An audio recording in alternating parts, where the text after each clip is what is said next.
라더견 대표의 체포로 새로운 국면을 맞은 주가 조작 사건, 이시열 기자와 더 자세히 알아보겠습니다. 어서 오십시오.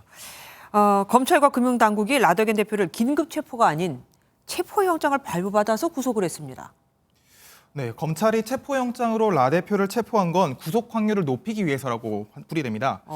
네, 긴급 체포든 체포영장이든 48시간 후에 피의자를 풀어주든 구속영장을 쳐야 하는데 아무래도 긴급 체포보다는 체포영장의 경우 법원의 1차 판단을 거쳤기 때문에 신병 확보에 더 유리하다는 거죠.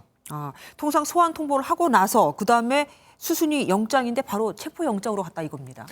네, 검찰은 오늘 기자들과의 질의응답에서 라 대표를 이미 소환했을 경우에 출석하지 않거나 잠적할 가능성이 높은 것으로 예상했다고 밝혔습니다. 예. 또 체포영장이 발부된 것은 재판부도 라 대표에 대한 혐의를 어느 정도 인정했다는 거고요. 다만 검찰은 48시간 이내에 구속영장을 청구할 때 다른 혐의가 추가될 수도 있다고 전했습니다.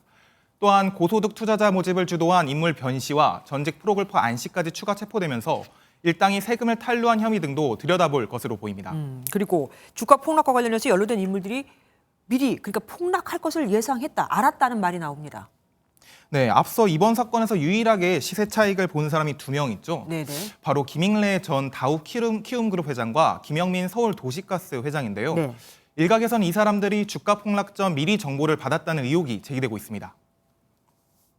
지인들한테는 이제 투자한 거를 빼라고 얘기했을 수 있고요. 그중에 뺀 사람들도 있고 안 뺀 사람도 있었을 거고, 금액이 큰 뭐 회장님들한테도 미리 전달을 했을 거고, 거기서 연결돼서 뭐 다우데이터나 뭐 이런 쪽으로 연결되었는지 추측은 특히 라 대표와 동업자였던 김모 씨라는 인물이 라 대표와 사이가 틀어지면서 정보를 폭로한 것으로 추측되는 상황입니다. 그러면은 김익래 그리고 김영민 두 회장에 대해서도 검찰 수사가 불가피하겠네요.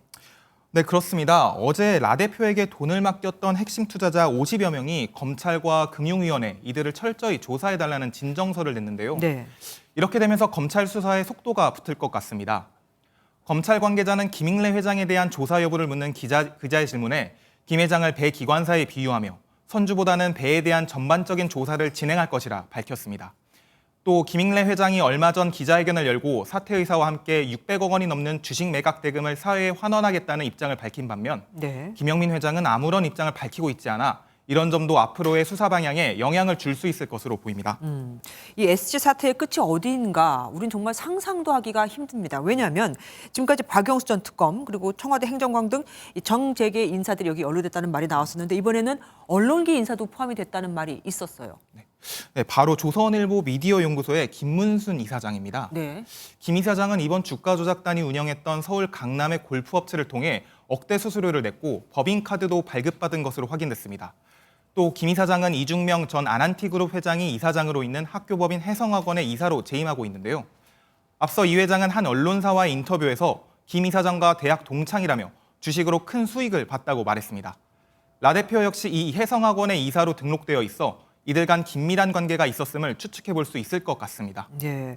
그러니까 서로 다들 아니라고 하지만 결국 이렇게 연결된 부분들이 하나둘씩 나오기 시작하네요. 지금까지 사회부 이시열 기자와 함께했습니다. 고맙습니다. 안녕하세요. 김주하입니다. 공정하고 신속한 MBN 뉴스 유튜브를 통해서도 만나보실 수 있습니다. 특히 더 많은 뉴스와 라이브를 보고 싶으시다면 오른쪽을 눌러서 구독하시면 됩니다. 어렵지 않죠? 빠르고 정확한 뉴스로 계속 찾아뵙겠습니다. MBN 뉴스를 시청해 주신 여러분 고맙습니다.